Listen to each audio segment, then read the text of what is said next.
20h sur Gabon News, mesdames et messieurs, bonsoir et bienvenue à tous dans ce journal. Un seul titre ce soir, cette célébration en différé de la Journée mondiale du rein à Libreville au Gabon. Une journée marquée par plusieurs activités et communications des experts de la santé sur la question des maladies rénales. Le point des travaux dans un instant. La journée mondiale du rein a été célébrée en différé ce mardi au Gabon, à Libreville particulièrement. Plusieurs communications des médecins tunisiens et gabonais ont meublé cette rencontre des experts de la santé venus nombreux pour la circonstance. Le point avec Marcel Tsonga et Justin Bitegui. Comment prévenir les maladies rénales et de l'hypertension artérielle? La prise en charge de ces dernières était à l'ordre du jour des communications riches en enseignements. Ce centre n'est pas né du hasard. Il est l'une des nombreuses expressions de la confiance que des acteurs internationaux ont du Gabon d'aujourd'hui et dans la capacité de ses forces vives à concrétiser la vision de son Excellence, Monsieur le Président Ali Bongo Ondimba, d'un Gabon émergent. Il est également l'un des exemples de ce que devrait et pourrait être le partenariat public-privé, dit PPP, dans le secteur de la santé. S'il est vrai que la diversité est une richesse, l'expérience tunisienne a apporté un plus aux médecins gabonais. L'insuffisance rénale chronique n'avait plus de données particulières. Et jusqu'à ce jour précis, on peut dire qu'il n'y a pas de données particulières. Nous n'avons pas de statistiques vraiment fiables sur le plan national.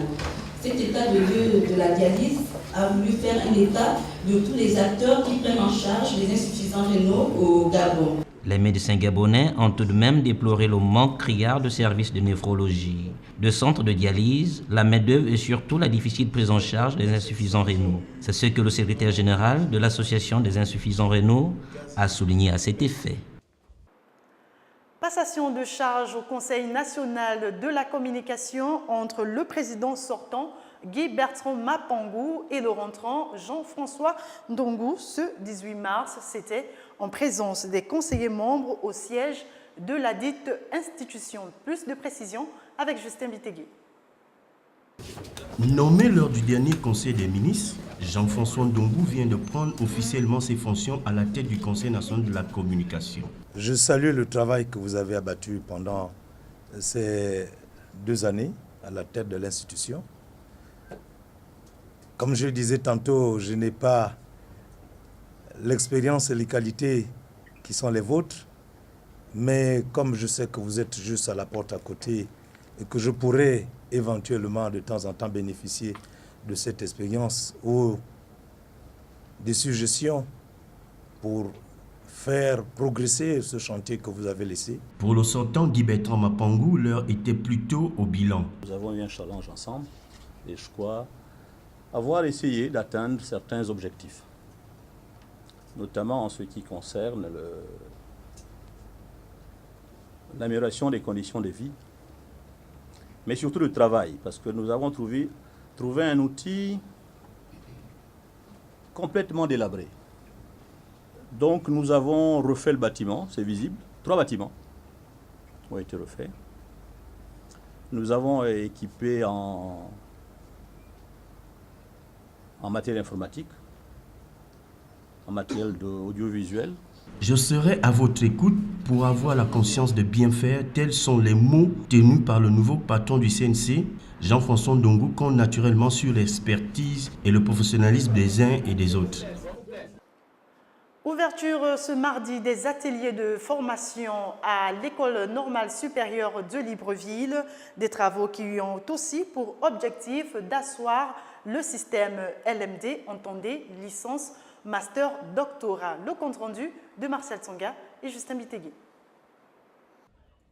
Entre la philosophie, les mathématiques, le français et bien d'autres disciplines, plusieurs ateliers de formation étaient au rendez-vous de la première journée de réflexion chez les normaliens. Qui sont dans les classes sont en atelier.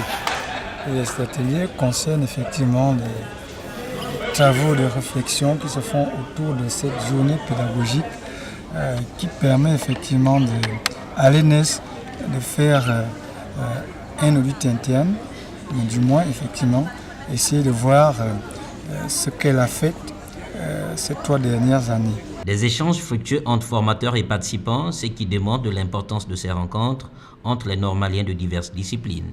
Les participants sont effectivement ce qu'on appelle les agents, le corps enseignant, bien sûr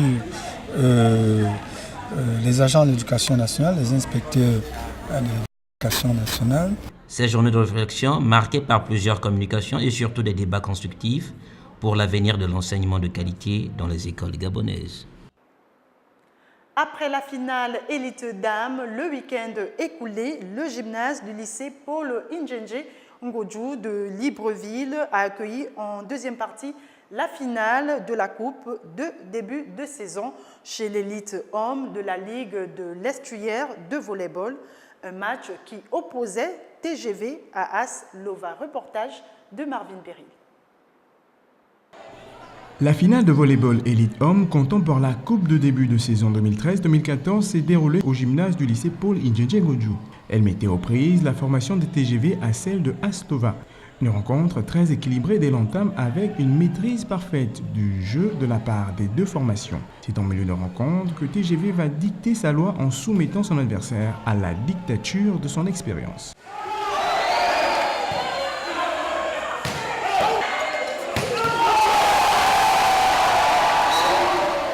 Elle va ensuite creuser l'écart au score jusqu'à la fin de la rencontre en remportant la partie 3-7 à 1. À l'issue de cette victoire, le coach du TGV n'a pas pu contenir sa joie. On s'est appuyé sur la défense et pas nécessairement les réflexes d'attaque. C'est-à-dire qu'on a travaillé la défense. C'est surtout sur les fondamentaux, vu que nous avons une équipe assez expérimentée. Pour l'entraîneur d'Aslova, la jeunesse de ces poulains leur a été rédhibitoire. La foudre d'attente, quoi.